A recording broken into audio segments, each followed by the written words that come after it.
Hi, everyone. I'm Jamie Lee Curtis, and my new movie, Halloween Ends, is super scary. And we're all a bit jumpy tonight, you know. It's only me! Everyone calm down! Oh, can we get started? Don't do that! Let's start the show!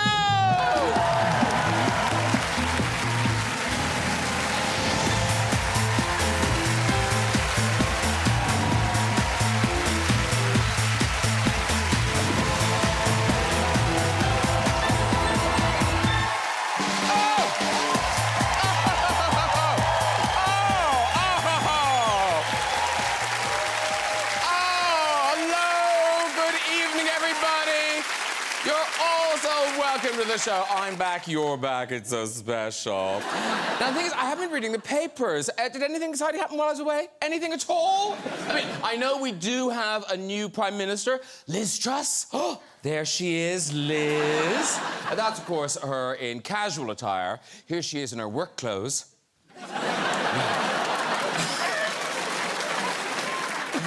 Working overtime.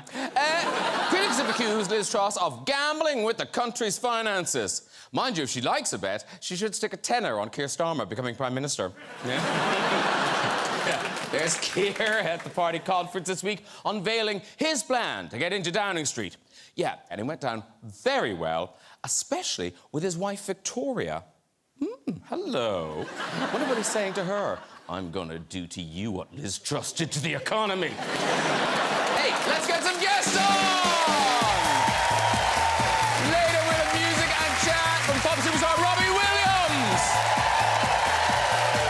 And we'll be meeting one of this country's true comedy greats. Monty Python star Eric Idle will be joining us. But first, he's one of our finest stage and screen actors, star of Good Omens, Broadchurch, and a little show called Doctor Who. It's David Tennant! Oh! Woo! Hello. Oh my God. Oh my God, you touched me. There he goes. She was BAFTA nominated for her performance in the powerful AIDS drama It's a Sin, now starring in the BBC thriller Inside Man. It's Lydia West!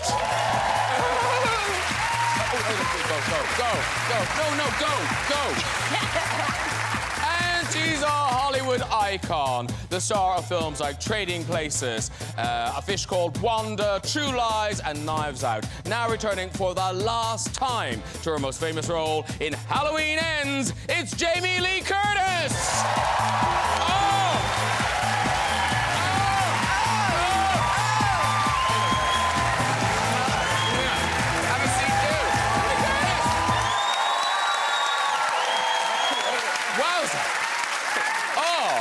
Welcome all. Welcome back. You've never been on the sofa, Jamie, have you?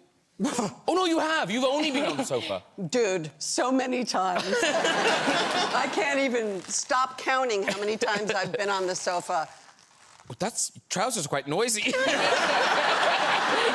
On the sofa. Yeah. Can we just discuss the couch? So this is clearly designed by a man. Because it's designed to make you... do the interview, basically. Like this, which is so... Because if it had been designed by a woman, we would be able to sit up. Yeah, nice and And you can't, yeah, can you? Can't, no. It's because it was designed by a man. I'm sorry, you had a question. Yeah, well, I thought people About might be pleased to see emotional- the sofa back again. Apparently not. It is. We can brace ourselves with the Oh, table. I like that. Oh, Thank okay. you. Sorry. And it's a first-time welcome to Lydia. It's touching the shower. She's liking my question. Yeah. We've got to talk about the extraordinary success of It's a Sin. And, yeah. All four stats, was it nearly 20 million streams on all four? I don't even know what that means. Like, that's a lot, but It's a just... lot. It's a lot. Yeah, it's crazy. We hoped people would watch it, and then kind of didn't believe they would, like a mass audience, and then they did, and we were just like, how do we deal with this? Okay. And you've got, but you've got, I mean, obviously lots of fan reaction and people who loved you in the street, but then you got some very special fan reaction. Yes, I did. So my friend asked me if he could give Elton my number, Russell. Elton. And I was like, Elton who? And he's like, Elton John. And I was like, okay. And then within 2 minutes of sending that text, Elton was calling me, and it was like an 01 number. I won't give his number. I don't know what it was. Oh, I think we should. It was like I think you should give it to all of us, please, because I have a couple things I'd love to tell them. Let's call him now. Let's call it. And he called all of us. He called the whole cast, and he called Russell. lovely. I know. It was so sweet. Yeah. Well, I guess once he called one of you, he had to call everyone. I know, I was kind of like, oh my God, Elton John just called me on the group chat. beautiful. Yeah, isn't that a lovely thing to do? Lovely. But then everyone was like, oh yeah, we got the call too. And I That was makes like, me oh. very happy. Yeah. But did he flew some of them to LA for the Oscars party, didn't he? He did, yeah. So he flew some of them for the Oscars party, and he also invited us all round for a curry. And I don't know if that's confidential information, but I didn't, Doesn't sound confidential. I didn't go because I was away. So it was all the boys. But they had a curry and maybe an orgy. I don't know. Wow. That isn't where I thought that story was going. My question is, having a curry a euphemism? Because if it is, I need to know what the euphemism is, because I'm American and we just don't know what having a curry means. Oh, yeah. But I'm kind of liking it. Yeah, OK, maybe I shouldn't have been so blunt. But they had a curry.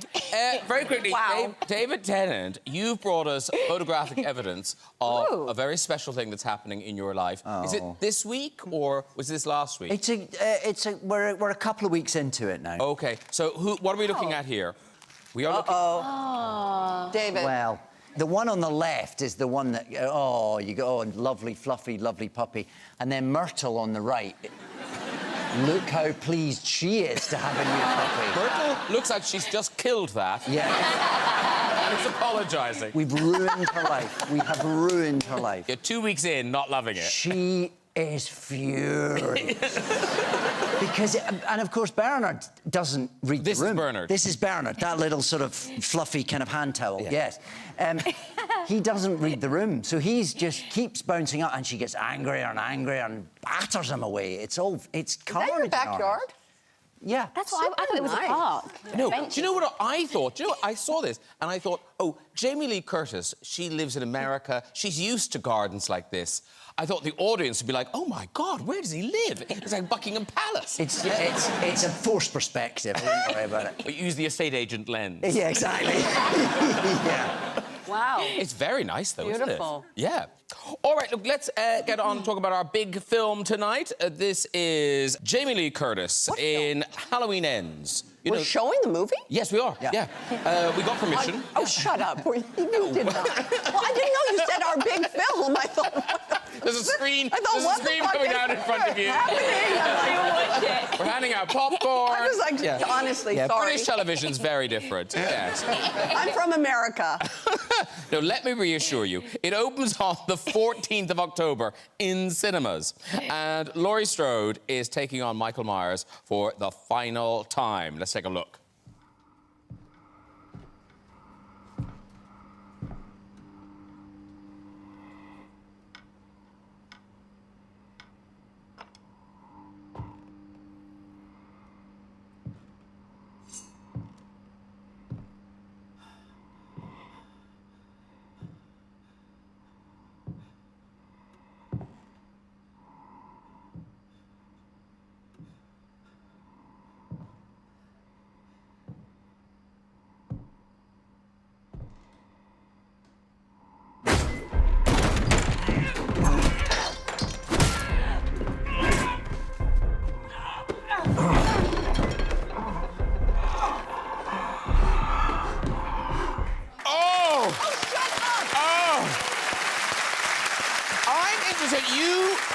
You were able to watch that scene. I thought you looked away during the kind of... Oh, no. Oh, I know what you're talking... No, I did. By the way, I hope you heard I was cracking wise over here watching it, because I don't even like watching it on a clip. I'm very uncomfortable with it. I don't like horror movies. They scare me. I don't know why you guys do. I really appreciate that you do. But I don't like them. But I had to see the movie. You know, I'm about to go out around the world and promote it, and I was like, I gotta see the movie.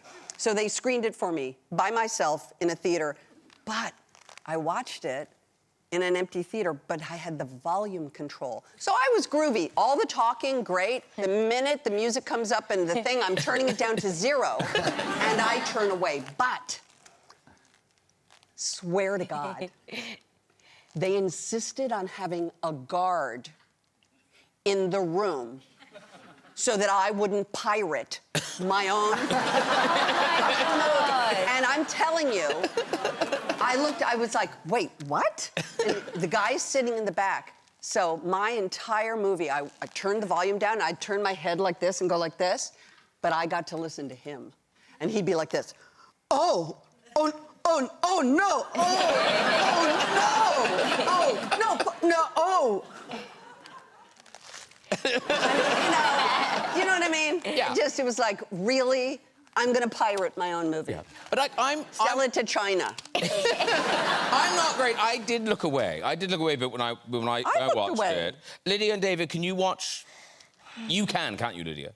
I can. I prefer horror to murder or like true crime, which is what I'm promoting. Because you were in the Dracula TV series. That was horror, wasn't it? Yeah. Yeah. I mean, Were you a vampire? Yeah. I say, was it horror? Check this out. That's you? Look at the nipple. It's not exactly. It does seem weird it's that not real. The nipple is fire retardant. I mean, that must have taken forever. Oh, my goodness. Yeah, it was 4 hours in the morning, and then to take it off was 2 hours. How thick is it? Were you in a suit, kind of? No, so the head is prosthetic, then they had the hair and the ears, and then the hands, and then it was like a leotard suit thing, a legging kind of thing, and then they make the feet around. Wow. Yeah. And you were filming this in the summer? Yeah, so I was filming in the summer, and the old Hartswood studios had no air conditioning, so we were all boiling, and it was a heat wave in July. You do look like you've just stayed on the beach a little too long. I'm also eating a caramel bar. Oh, yeah? Yeah, because I know that horror is not real. I can kind of stomach it. It depends, not too scary. And David, what do you like? I don't mind a horror film. They can be frustrating sometimes. Not your ones. Not mine. Your ones are perfect. It can be a bit like, you know, oh, don't go into the scary mansion on your own. The tropes can be... I mean, I always remember the Blair Witch Project. There was that thing they would... But I think, because I quite like Blair Witch Project, but it was a bit, you know, they'd traipse around and they go, oh, God, we've come round in a circle again. And you go, just get in the river, follow the river. It's the glaringly obvious. Logic. Yes. Logic. Yeah. That can be frustrating. You know what? Here's the truth. Most people in this audience aren't 44 years old. I've been playing Laurie Strode since I was 19, for 44 years. 2/3 of my life, I've been playing this character. So it's weird to say goodbye. Thank you.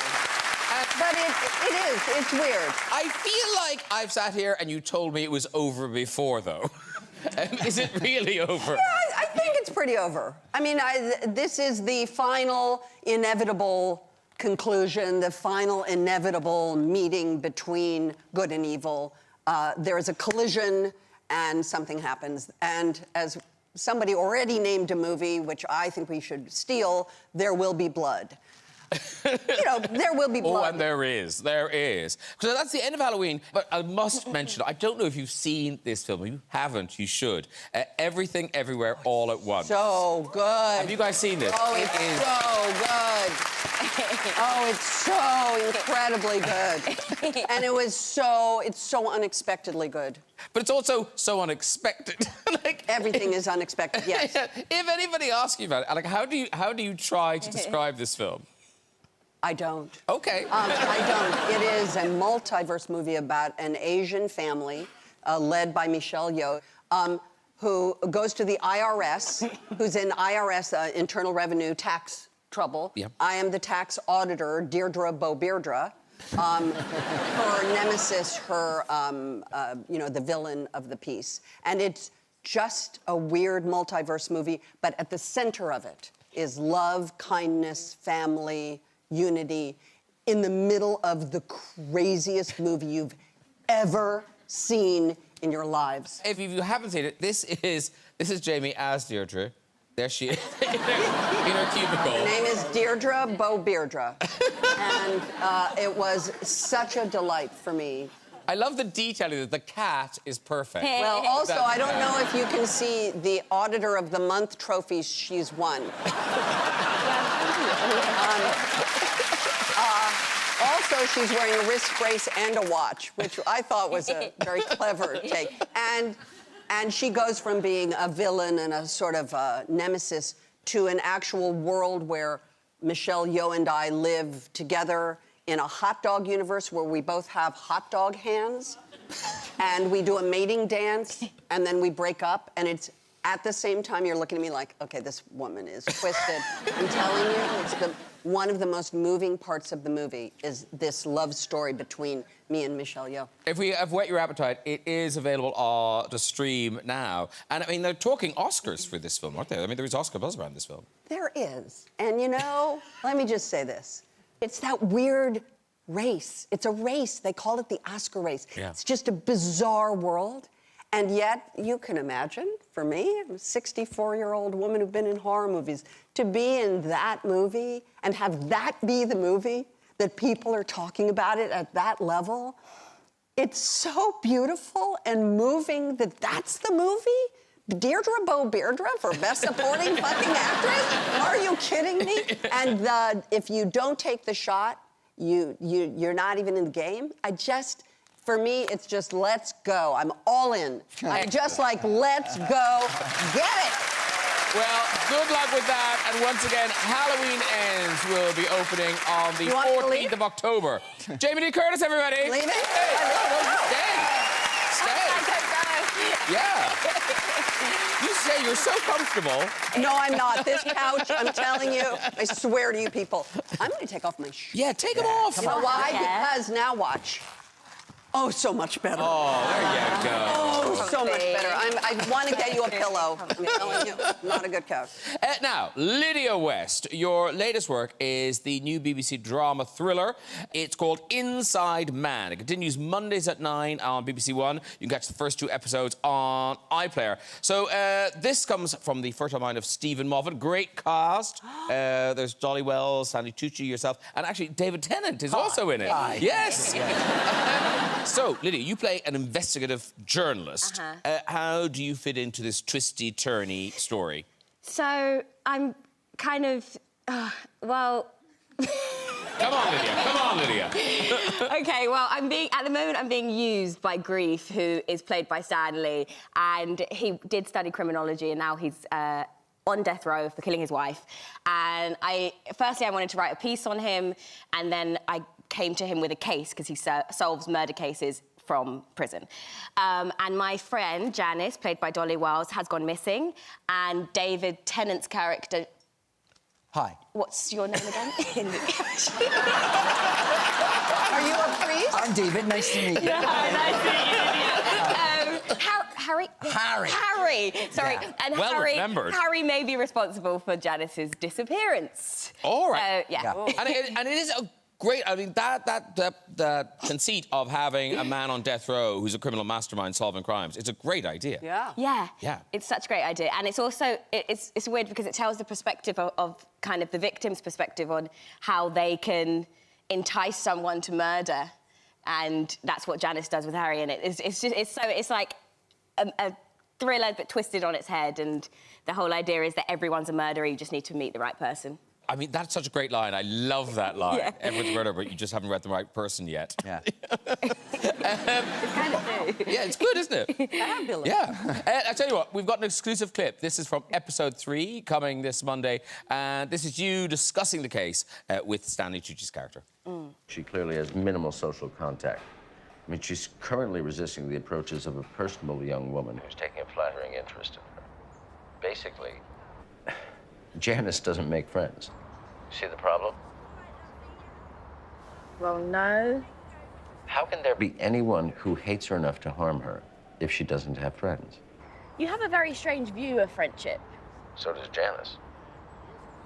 It could have been someone random. She could have had an accident. Yeah, but most of the time, what happens to people is other people. and almost always people they know. And as we mentioned, that great cast, Stanley Tucci, and we mentioned, David Tennant, you're in this, but now, I'm losing my mind. Have I seen you play a vicar before? I did. I think I played a vicar in a... like in an Anthony Trollope, sort of, you know, sort of old-fashioned vicar. Because you look so right in it. Well... It is good. Thanks. It's a good fit. Well, my dad was a minister in the Church of Scotland. He wasn't just a minister.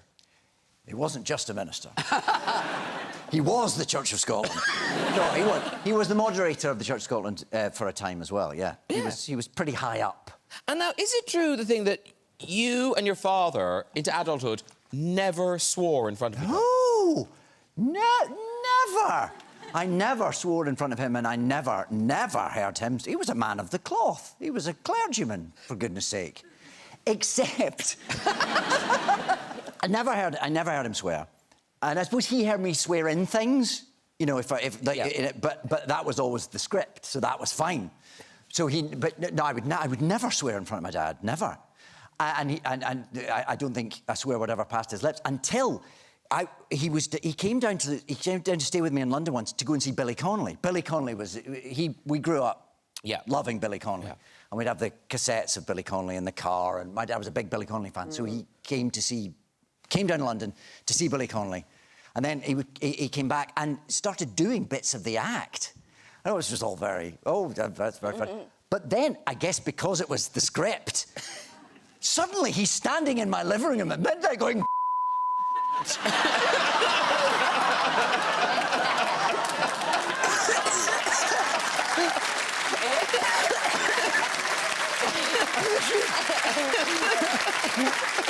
Wow. This is the moderator of the Church of Scotland. I think he'll be excommunicated. But because it was Billy, it was allowed. Billy's a special case. Yes, of course. Yeah. Yes. Oh, my God. First of all, I love that you've got one shoe on. Well, it's purchase.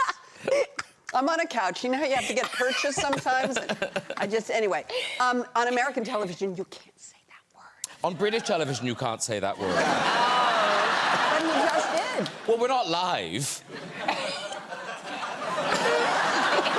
I really hope I haven't given you ideas now. Oh, no, I've already, like, blown it, you know, earlier. But actually, talking of swearing, you were in that film, My Girl. I was. With very young Macaulay Culkin. And Anna Klumsky. Yes, look how sweet. So could you swear? No, you couldn't swear. No. You are not allowed to swear in front of children on movie sets. So I had swear jars.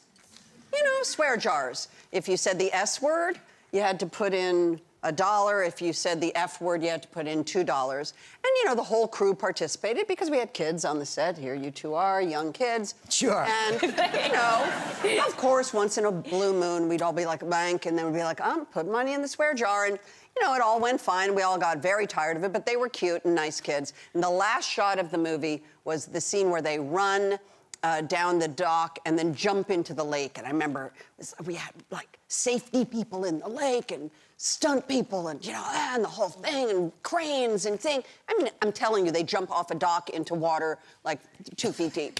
And, you know, it's like a big thing and towels and everybody's like, ah. And they, you know, run and then they jump into the thing. They're fine. And then everybody's like, oh, yay, and everything. And now they're going to be finished with the movie. And there they are, wrapped in their towels, standing at the edge of the dock. And they go, ladies and gentlemen, that is a wrap for Macaulay Culkin and Anna Klumsky. And everybody goes like this. And I took the 2 cans, and I walked up to each of them. Each of the cans had like $500 in it. Oh, wow. 500 pounds. And I walked up to each of the kids, and I went, fuck you.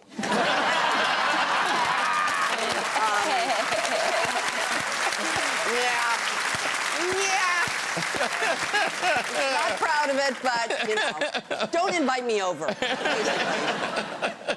Right, we move on to David Tennant, who is returning to the West End stage with the play Good. Yeah. The reviews are in. It's a clever thing to put the title. Good. I hope so. I hope the reviews are writing themselves. It's on at the Harold Pinter Theatre from the 5th of October. So tell us about the play. It was written back in the 80s? It was written to be, but it's set in Germany in the 30s, and it's about.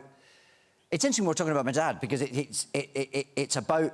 Obviously, we know what happened in Germany in the 30s. We know the terrible things that went on, and we know that there were a lot of extraordinarily evil people involved in that. But of course, there was also a whole society that went on this very odd journey, and that's what the play's about. It's about the journey that a good, normal, ordinary man takes as the society shifts around him, and those sort of incremental steps that we all hope we wouldn't make, but that you sort of, as history happens around you, you can sort of turn around and go, oh, hang on.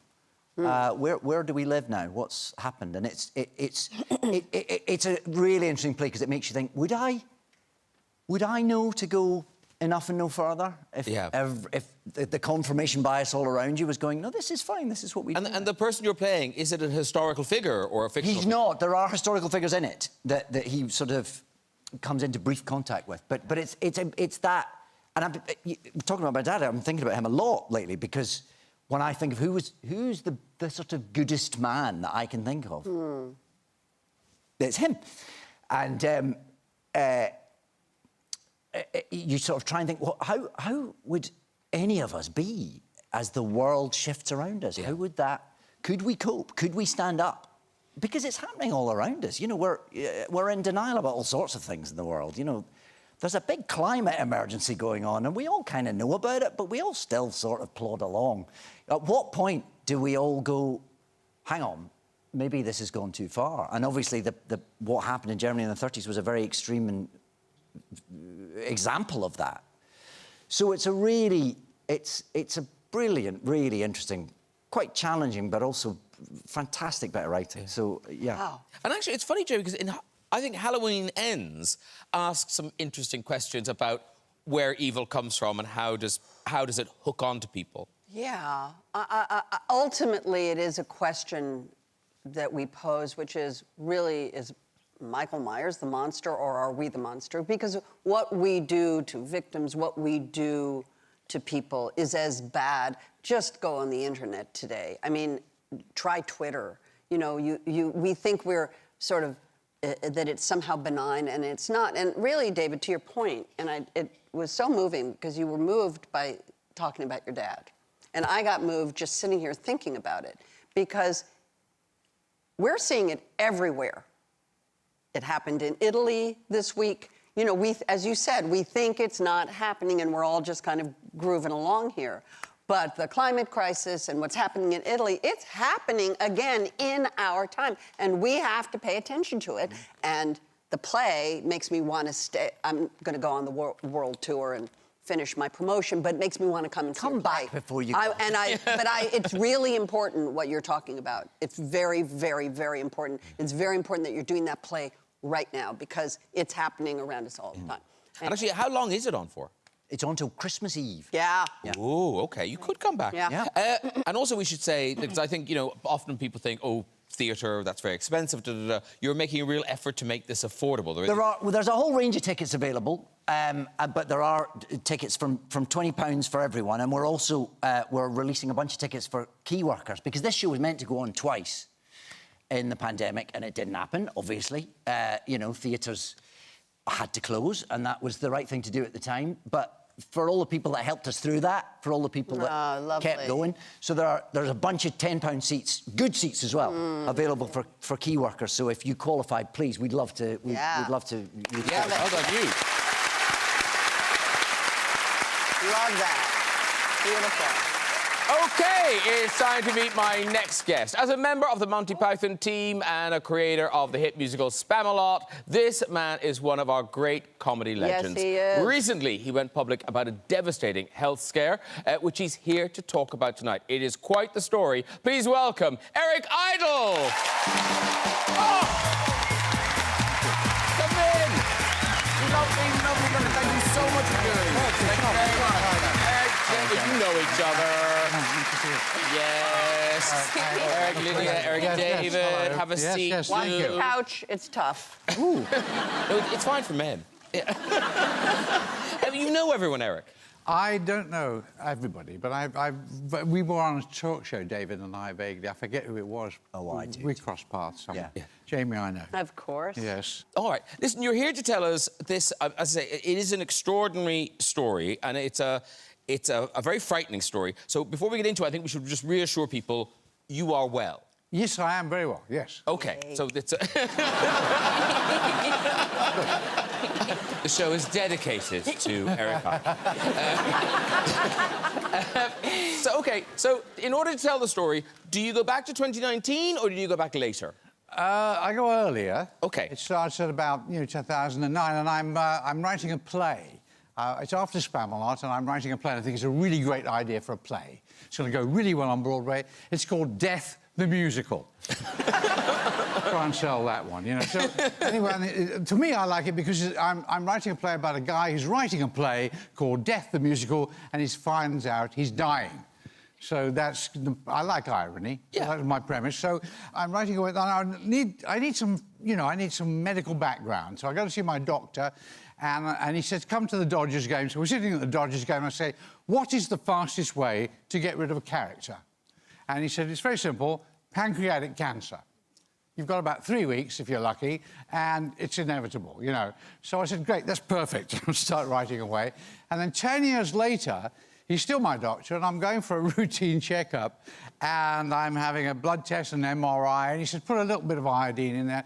And he said, come in, sit down a minute. And he shows me on the screen, and I said, what's that? He said, it's pancreatic cancer. Wow. And I laugh because it's hilarious. The writer of the play, about a writer writing a play about Death the Musical, now has bloody pancreatic cancer. And, so you've got to break it to the wife and the kids. And so we agreed we'd call it Kenny because it's such a scary term, Yes. I'm suffering from Kenny. We're going to go to the Kenny Centre and have a Kenny operation. And so he said, the good news is it's really early stage. We've seen it, we've never seen it this early, so you've got a very good chance of surviving. So within about 10 days, I'm whipped into Cedars and a cancer specialist who actually, after 5 hours, operates and takes it all out. And so I was extremely fortunate. I was very, very lucky. And, we didn't tell anybody, but I was very fortunate. And then you revealed this diagnosis in a very Eric Idle way. How and when did you reveal that you'd had pancreatic cancer? Well, I revealed it after I was on The Masked Singer. And in America, this isn't a spoiler. Yeah. No. I was on The Masked Singer, and it was the premiere episode of the season. And I thought, well, afterwards they ask you to be interviewed, and you go on the shows, and you plug your book or your film or whatever you're plugging. And I thought, you know what? I think what I ought to do is to come out to cancer and tell people that I actually survived pancreatic cancer, because this is very good news for everybody. Yeah. So what I thought I'd do is I'd start a fund called the Bright Side Fund. I'm looking on the bright side, and then people can, contribute, and we can put it to research and encourage early testing. And so that's what I'm doing. I mean, we started it, and people are contributing, and it's going very well. And when you went into hospital, didn't you use the man who sings Also Look at the Bright Side, the man who starts the song? Was it his name you used? Oh, yeah, because in Cedars, they said, well, you better go under a pseudonym, because you don't want to be bothered by the tabloids. I thought, well, actually, you don't really have... It's not one of my worries, but still. So they said, so what should you call yourself? And I think, I don't know. I couldn't think of her name, so I said Mr. Cheeky, because she's the character in The Life of Brian. So I'm sitting there ready for my operation. I go, Mr. Cheeky. Mr. Cheeky. Oh, fuck, that's me. So, that's the name I'm known at, is Stephen. So, it's quite nice. I'm lucky I didn't call myself Biggest Dickus, actually.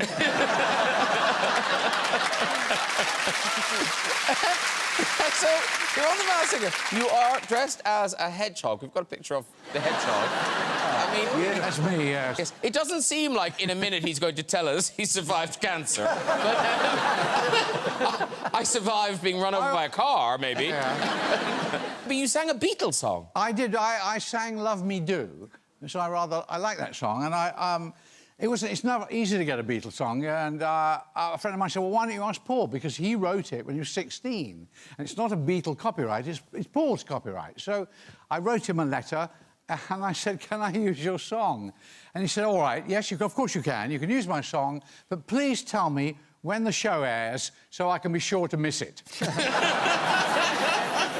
So I wrote to him and told him when it was on, you know, and I said, well, it may not be the best rendition you've ever heard of Love Me Do, but it's the best ever done by a hedgehog. And listen, you clearly are feeling very well. Tell me this, because you know, because you were told this thing that you kind of thought, right, that's it, that's curtains, but now it's not curtains. Yes. What's your life like? Are you living differently? I think I am in a way that I'm more grateful. You know, you think, well, I've got a bit more life than I expected, and so I thought what was nice about coming out to cancer was I could do a bit of good.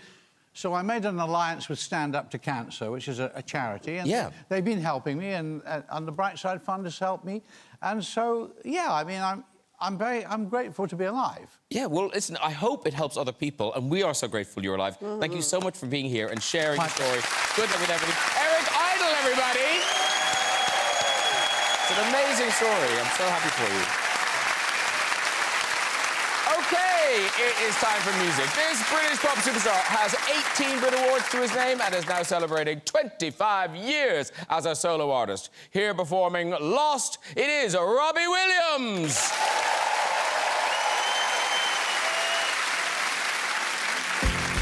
I wake up, terrify myself again, cake to make up, and a little lost. These reactions are relentless, abandoning the permafrost. Who am I fooling with? I got lit.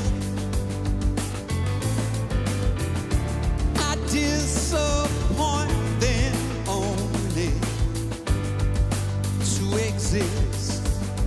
I lost my place in life. I lost my point of view. I lost what it is to love when I lost my faith in you.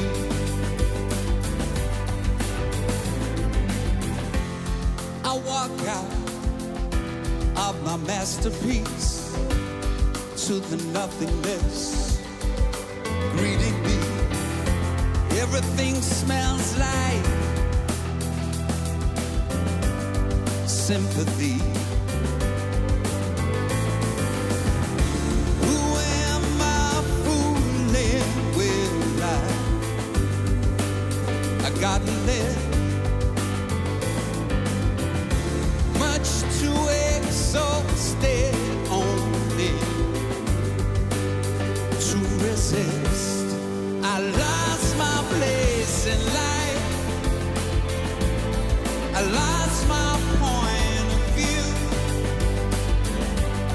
I lost what it is to love when I lost my faith in you.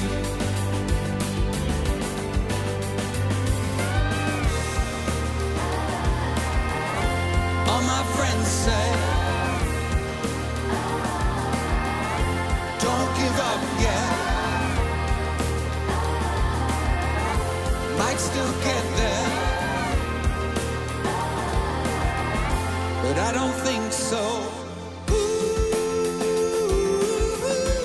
Embrace me.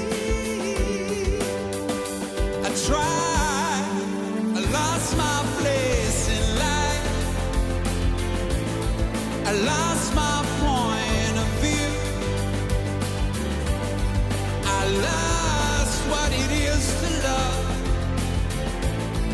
when I lost my faith in you. I lost, oh, I lost my point of view. I lost what it is to love when I lost my faith in you. I lost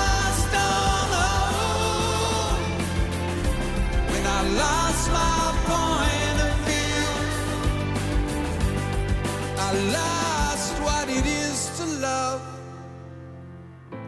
when I lost my faith in you.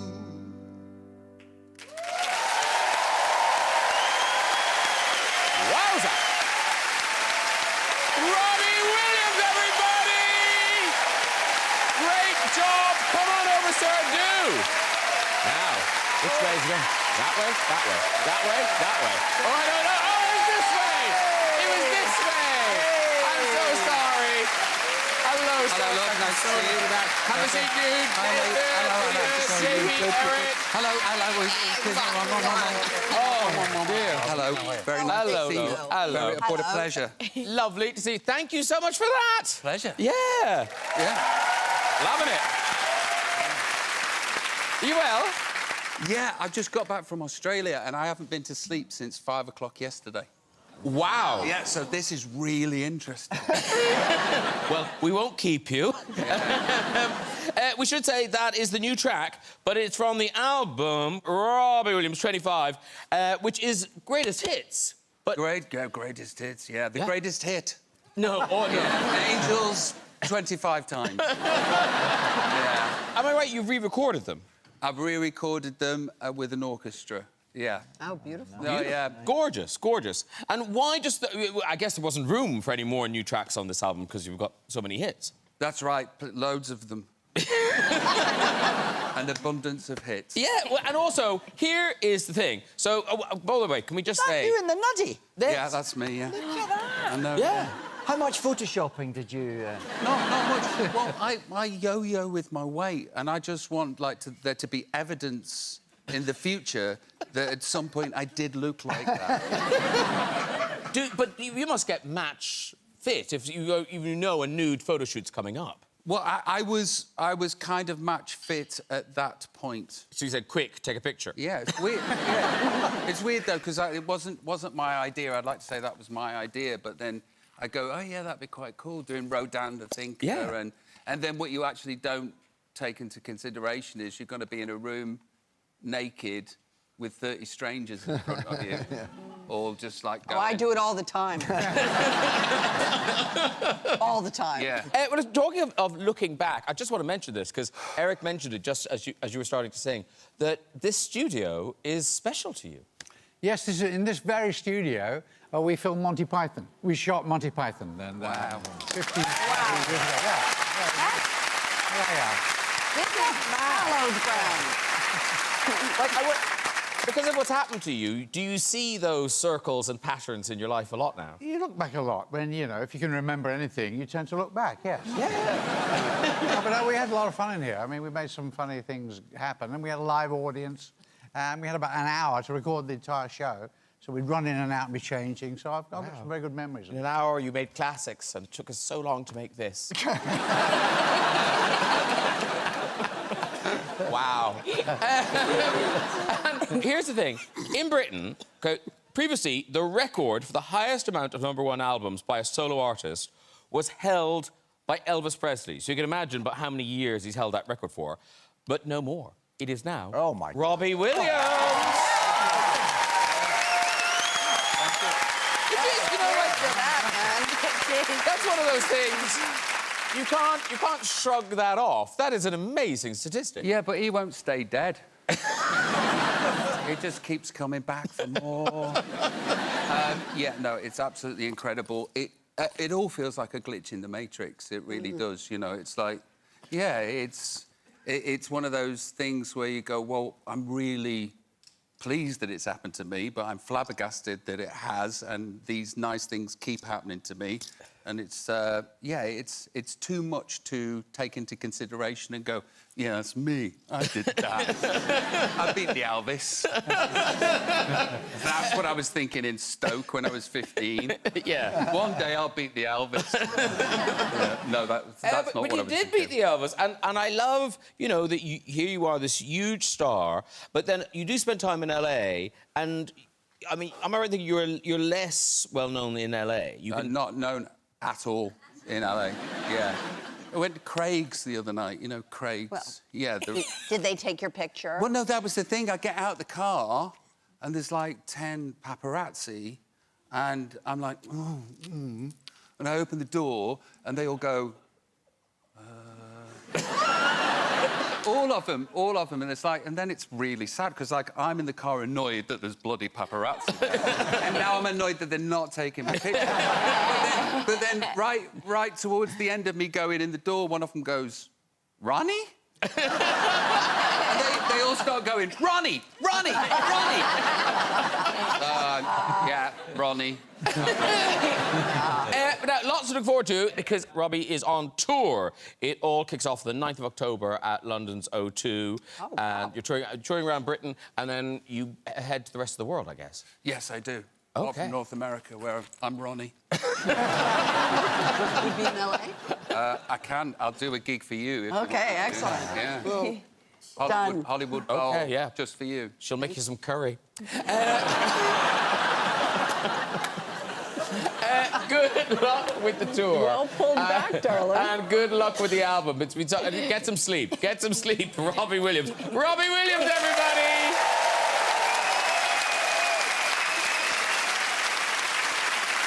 Right, that's nearly it. Before we go, just time for the first visit of the new series to the big red chair. OK, who's there? Hello. Hello. Hi, what's your name? My name's Padraig. Padraig. Yes. I think I know where you're from. I'm from Ireland. What part of Ireland are you from? I'm from Kilkenny. Kilkenny. Yes. I used to live in Kilkenny. Oh, nice one. Not really. Cut that out. I'm going to Ireland tomorrow. How long have you been here, Padraig? Oh, I'm here like 12 hours. Oh, I see. I arrived this morning. Okay. Fresh off the plane or the boat. Have you moved here 12 hours ago? No, I just came for the show. Oh, okay. You're just here for the... Are you here for the weekend? No, come back tomorrow. You know what's on telly? I know. All right, Padraig, off you go with your story. Okay, so about 4 years ago, we went on a hiking trip in school. I was about 16 at the time. And then we had to hike about 25k, and we were all sharing rooms anyway, and we went back to the hostel after hiking about 15. I'll just stop you for a minute, Padraig.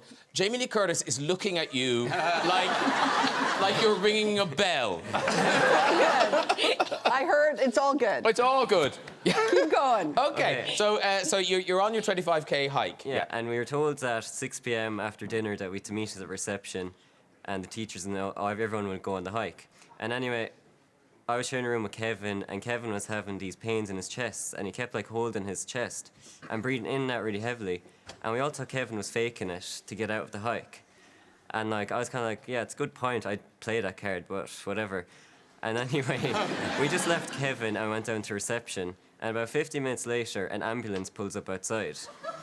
And a paramedic comes in and gets Kevin and loads him into the back of the ambulance. Turns out Kevin was having a minor heart attack, and the 8 of us in the room did not give a shit about it. Very quickly before I flip you, is he okay? Yeah, he's fine. He just Oh, good. That's all good. Yeah. Okay.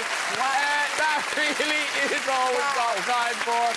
If you'd like to have a go in that red chair yourself and tell your story, you can just contact us via our website at this very address. Please say a huge thank you to all of my guests tonight. Robbie Williams, David Tennant, Lydia West, Jamie Lee Curtis, and Eric Idle.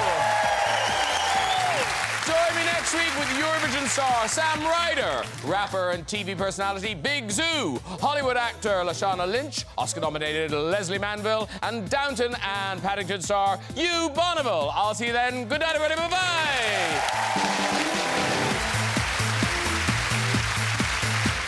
Well, there's more from David Tennant as 4 people become entangled in a dilemma that could lead one of them to murder. Watch Inside Man on iPlayer.